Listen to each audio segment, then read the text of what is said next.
This Secrets of New York is sponsored by American Express in partnership with the National Trust for Historic Preservation, featuring 4 sites in its Partners in Preservation program.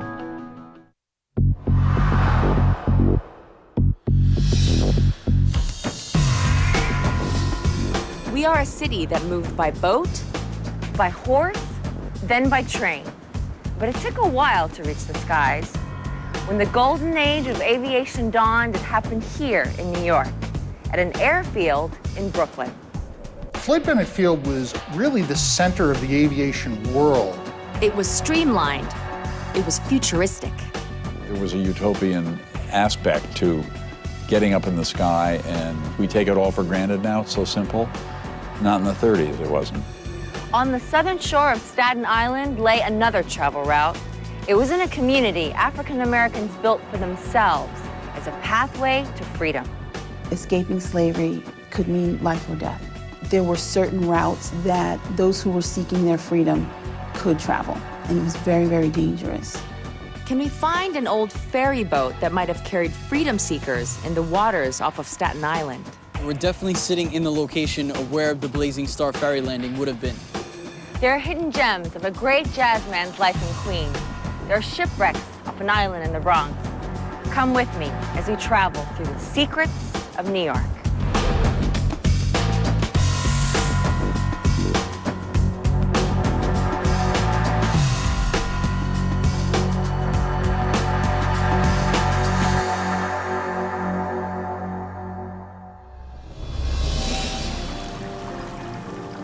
Jutting into the Long Island Sound off the mainland in the Bronx is a maritime community like no other. To get to know City Island's secrets, you need to be in a boat with someone who really knows the local waters, because around here, the ocean can turn against you in an instant. As we go on such a nice day, it's hard to imagine 10, 15-foot seas here. The reason I just turned now, because there's a series of rocks out here which quite a few boats have grounded, and actually a few people have died on those rocks. Wes Rodstrom is co-owner of Consolidated Yachts, a boatyard whose history goes back to the days when City Island was a shipbuilding capital.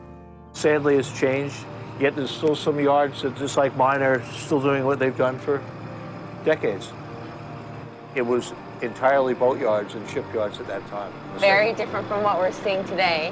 It's bittersweet. Things have to change, things have to evolve. But I'd like to see more boatyards rather than less. This is the nautical room. Tom Nye feels the same way about City Island's heritage. He's curator of the City Island Nautical Museum, works in a sail-making company on the island, and his family goes back to the 1860s here, when City Island was one of the oyster fishing centers of the world. It was almost the way the towns out west would spring up from the gold rush. And there were well over 200 boats, which were oyster sloops, skiffs, and schooners that were in the fleet. And it really made a fortune for quite a few families up here.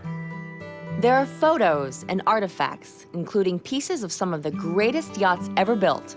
For over a century, the majority of sailboats that won the America's Cup had a connection to City Island.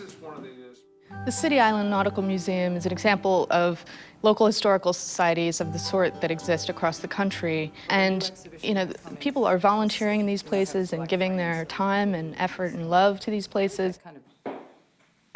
There's a secret about City Island you'd never guess as you walk through the museum's nautical past. It's not about the water, it's about the silver screen.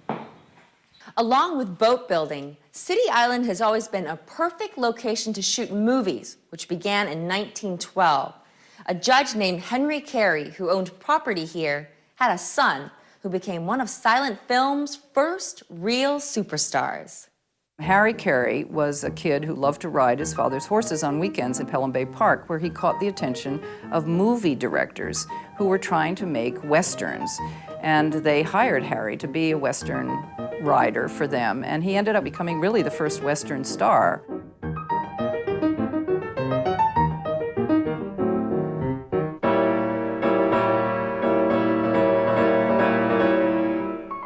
The first full, I think, 5-reel movie ever made, called Richard III, was made partly on City Island, partly in New Rochelle, but it was made with Harry and his friends.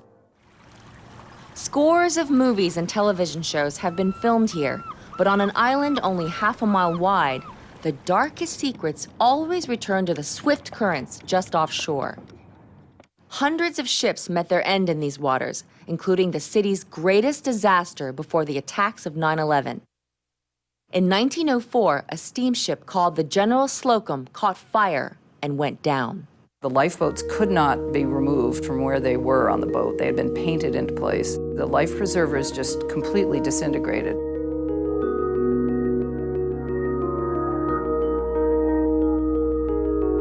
Over 1,000 people died. It was a terrible, terrible tragedy. The waterway from City Island to Manhattan's East River runs through a strait so treacherous, early explorers called it the Hell Gate. To this day, ships bound for the city are required to have a Hell Gate pilot come aboard and guide it through. Wes Rodstrom carried Hell Gate pilots from shore to ships for almost 30 years. What's going on in the water and the currents that makes it treacherous at times? What happens in Hell Gate, because it's such a narrow body of water, with that much water running through it, it eddies in whirlpools. So the current is just not running fore and aft. It's running in many different directions, which makes it really difficult to navigate. And that's why they require pilots even to this day. Hell Gate pilots in New York date back to the days of sailing ships, and one of them, a British frigate named the HMS Hussar, became one of City Island's most interesting secrets when her captain chose to ignore the pilot's advice. And the captain of the Hussar was very eager to get to Long Island Sound from the New York harbor, and he paid no attention to his pilot and went through Hell Gate at exactly the wrong time and sank. And legend has it that there were maybe $2 or $3 million worth of gold pieces on the boat, and they had gone down and have never been found. I believe that they got most of the crew off, but at that point, there was between $2 and $4 million in British payroll on board that went down with the boat. It's a lot of money in today's dollar figures. So this treasure, can we go look for it? Where is it? Not today, but it'll be interesting. The problem is that there's been numerous attempts in the past, but the current is so swift in Hell Gate. And it's something that technology can't detect. I don't really know how you could change the tide. As they say, tide waits for no man. That's what makes it wonderful out here. It's still the wild world. We still need something natural in this crazy world.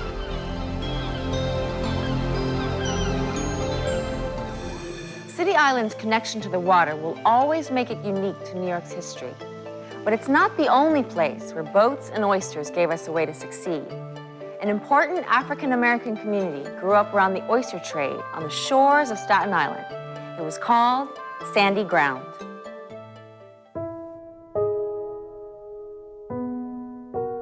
Sandy Ground had its own economic base, first farming and then oystering. And the people were free. There weren't too many of that kind of community in New York State or in the rest of the country. In 1828, the rest of the country included southern states as nearby as Maryland, where slavery was legal. But New York had abolished slavery the year before. Free black oystermen who fished the Chesapeake Bay moved north to Staten Island and made Sandy Ground prosperous. They built the African Methodist Episcopal Zion Church as the center of their community. After 160 years, it still is. It's a church that exemplifies the American spirit. Each Sunday, the faithful gather to worship with Pastor Janet Jones. But he did it for everybody else. And if you study the simple beauty of this old church, you notice secrets of Sandy Ground's past. Now, I see names inscribed on these glass-stained windows. Who are these people? They are ancestors of people who are still here today. I believe that some words that they heard from that pulpit up there touched their lives in some way, that generations passed down their faith. And we have 7th, 8th, and 9th generation family members worshiping here. There is this strong, invisible bond that just keeps pulling them no matter how far away they go. They just love Sandy Ground. And they remember that this church meant something in their lives. The New York City Landmarks Commission designated that church as a city landmark, extremely important to be protected forever. And that church, I think, is a wonderful representation of the permanence and the solidity of that community. The secret most New Yorkers don't know is that Sandy Ground is one of the oldest African-American communities in the country. It was settled by free black families, and their descendants still live here. But back when slavery divided the nation, the secrets of Sandy Ground were a matter of life or death. The slave catchers would not hesitate to shoot or kill anyone who was formerly enslaved. Free people of color were always on the edge because you never knew who was around the corner waiting to kidnap you and take you back into slavery. Perth Amboy, New Jersey was a spot the slave catchers watched closely. You can see New York State across the water, and if fugitive slaves could make it to Sandy Ground, the African-American community here could help them move north. At low tide, people could wade across to get there. When the water was too deep to wade across, Sandy Ground's oystermen might have helped. Perhaps even one of the community's first settlers, Captain John Jackson, who operated a ferry boat. John Jackson owned a ferry called the Blazing Star, which was located between Staten Island and Perth Amboy. And so it would be logical to think that John Jackson was involved somehow in ferrying people from Perth Amboy to Staten Island. There's a general knowledge as to where the landing was, and you might be able to see it from the water. Local historian Stephan Barone helped me explore the secrets of Captain Jackson's history. His family are members of the AME Zion Church, and he's always been interested in Sandy Ground. We're actually standing on what used to be called the Blazing Star neighborhood. The Blazing Star, it's also the name of a cemetery, a little one over here. Tell me about that. The cemetery actually has people there from 1750 to about the 1850s, I believe, so you have a nice chunk of history right there. Stephan was right. The gravestones here date from colonial times. Back then, a tavern called the Blazing Star identified this neighborhood. But could we find the landing for Captain Jackson's Blazing Star Ferry on a map from the 1800s? There's definite land formations on this map that are still in existence today. Right now, we're actually in the area in between here to here, and as you can see, it indicates the Blazing Star landing. The only way to explore where Jackson's Ferry might have run was to literally float over a tidal strait called the Arthur Kill, where fugitive slaves from the South once traveled seeking freedom. How many boats do you think are in these waters? About 40 to 50 that are visible above the water, and that doesn't include what's actually sitting underwater. Could Captain Jackson's old ferry or his dock be part of the timber still sticking out of the water here? So the question is this wood really over 160 years old? That we would have to test, but either way, we're definitely sitting in the location of where the Blazing Star ferry landing would have been. Tests show the wood might be from Jackson's time, but can't prove it. The timbers are probably parts of more recent ships abandoned here. So while the secret remains of Jackson's Ferry still lies beneath the water, his legacy to Sandy Ground lives on. Well, assuming that John Jackson's ferry was a part of the route, and that boat was going to bring them over to New York, it was bringing them to freedom. It must have been the last mile of the journey. Just as Sandy Ground was a bridge to freedom during the Civil War, an airfield in Brooklyn was the place where we defended the city's freedom during World War II. The threat of German aggression was real, and preparations to fight it were underway at Floyd Bennett Field.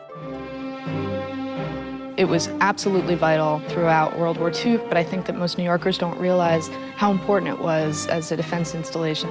The Navy needed an aviation presence around the nation's largest and busiest seaport. So they became a tenant when the field opened on May 23rd, 1931. As war with Germany loomed, Floyd Bennett Field became crucial to naval operations on the eastern seaboard. Floyd Bennett Field became the busiest naval air station in terms of number of flights during the Second World War. A lot of what was happening there was looking for submarines. The flights that went out of there, the people were expecting to find German U-boats and submarines in the waters off of New York City. The Army needed a new, adaptable type of airplane. The Douglas Aircraft Company came up with a model so successful, it helped win World War II. During World War II, the C-47 was a transport workhorse carrying troops and cargo. The plane could even carry a full-size Jeep.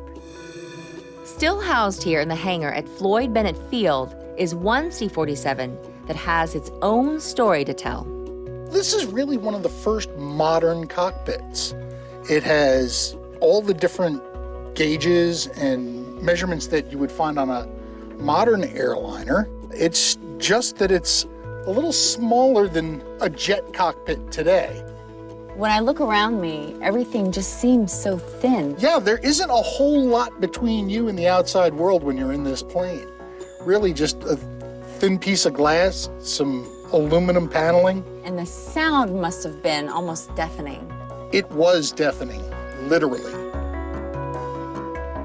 The C-47 preserved at Floyd Bennett Field still served after the war was over. It ferried supplies in the Berlin airlift and flew in Roswell, New Mexico during the development of the atomic bomb. It served on paratrooping missions and bombing missions during World War II, and then it ended up serving for a very long time because it was one of the last that was decommissioned by the military. But the C-47 has another secret. It was originally designed as a passenger plane, opening the skies to thousands of travelers as commercial aviation came into its own. Back then, the aircraft was called the DC-3. When the DC-3, the airliner version, was introduced in 1936, it carried the then incredible number of passengers of 22, which meant for the first time, the airlines could make money carrying just passengers and not cargo and airmail. It literally changed the way we travel.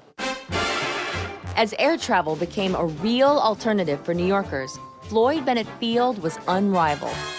Its terminal was futuristic Art Deco. Its control tower a marvel of modern technology. The tower hasn't been open to the public in 40 years, but when you look out the tinted glass, you almost hear the radio crackle of Amelia Earhart and Howard Hughes taking off. It was the home of more record-breaking and record-setting flights than any other airport in the 1930s. And every one of those flights advanced aviation technology.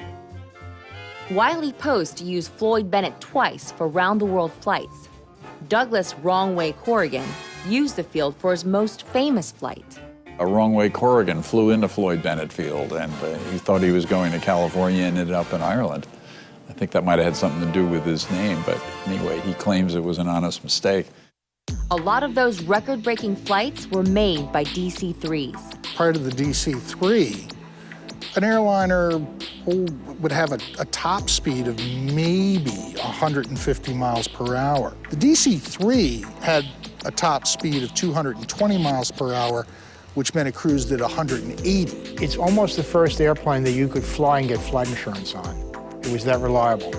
Passengers wealthy enough to fly in the 1930s enjoyed sumptuous meals in the air and sleeping cabins. Floyd Bennett itself had a restaurant, a barbershop, and one of the most important innovations for modern airports. The biggest secret that the public might not know about is the passenger loading tunnels that lead from the old terminal building, the administration building. Under the tarmac, a hatch would pop open and they could climb right up into the airplane without getting outside or getting wet in the weather or whatever. In this underground passage, you can hear the echo of the city's first airline passengers as they stepped into the future. Travelers walked through this tunnel 75 years ago to comfortably get from the plane to the terminal.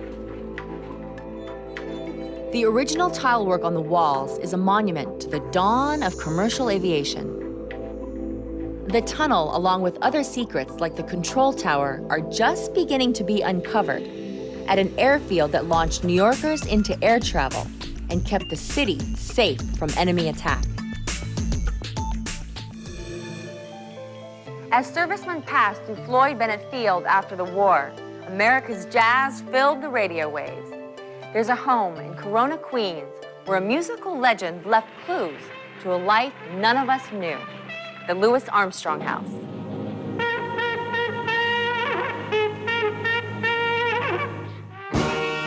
At the dawn of the 20th century, Louis Armstrong would rise from the slums of New Orleans to world-renowned fame and admiration as a musician, movie star, and singer. He was the first great influence in jazz, the first musician that large numbers of other musicians wanted to play like or sing like. He is the only artist in the history of jazz who is equally influential, both as an instrumentalist and as a singer. He's founded no fewer than 3 schools of commonly heard singing, which would be American styles, such as our rhythm and blues style, which you might call rock and roll or soul. I don't know if Mick Jagger knows that he owes his career to Louis Armstrong, but it's so. He changed music as a musician with the trumpet. He changed it as a singer. He is 20th century music. What was Storyville like in New Orleans? Storyville was the red light district. It's where you could say jazz was born. All the clubs were basically mafia-owned. Henry Matranga, who was one of the real big mafia heads, and he gave Armstrong this job in this little seedy honky-tonk. One night, a police officer came in saying that they were looking for a black man who had killed somebody, and saw Louis Armstrong and said, "You're going to jail."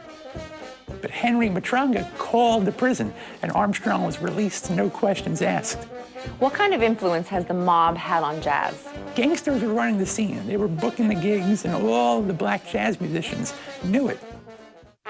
Many early jazz musicians like Armstrong owed their livelihoods to the mobsters who ran the brothels, saloons, and speakeasies.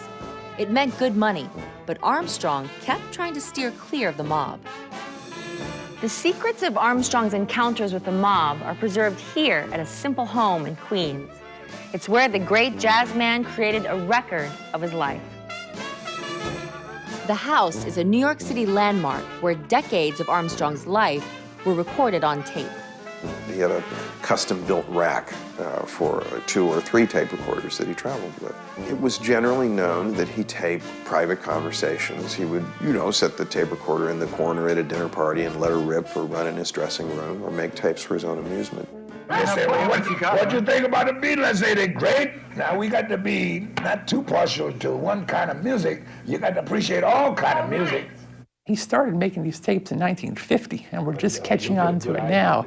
People are finally starting to realize that these tapes offer the greatest insight by far into Louis Armstrong as a person, as a musician, as a human being. It's all there on the tapes.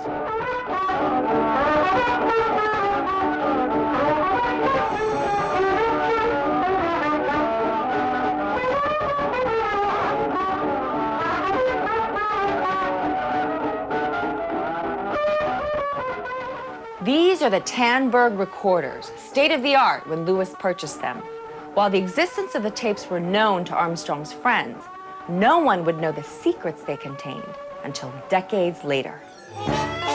Between 1947 and 1971, Armstrong recorded thousands of hours of tape whose stories would remain hidden until now. The tapes reveal another brush with the mob that changed Armstrong's career. It was a moment that could have ended his life. Connie's Inn was one of Harlem's biggest nightclubs, where African-American performers entertained white audiences. It was run by 2 mob-connected brothers, Connie and George Immerman, who were determined to book Armstrong, whether he wanted to perform there or not. Armstrong was playing in Chicago when he got a surprise visitor. The Immermans decided to send in Frankie Foster, one of the killers on the Chicago scene, and basically demand that Armstrong come to New York the next day.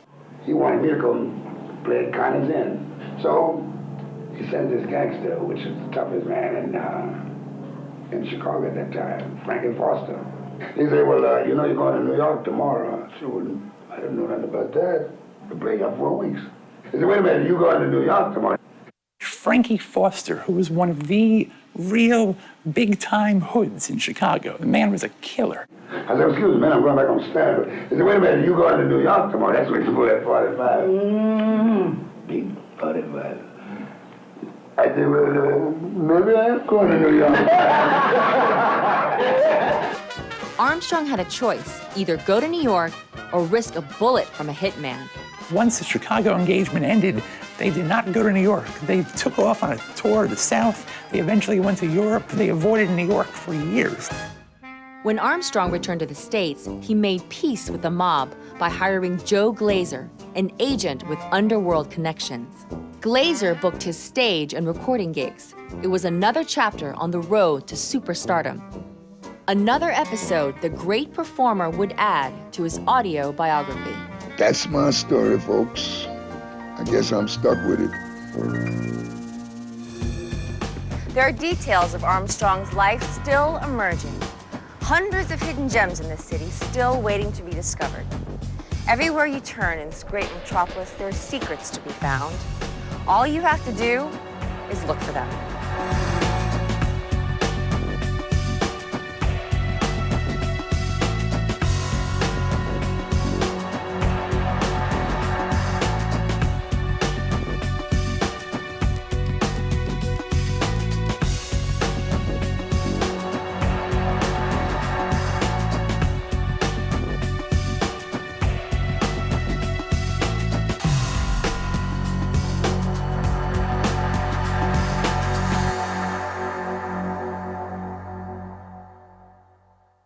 This Secrets of New York is sponsored by American Express in partnership with the National Trust for Historic Preservation.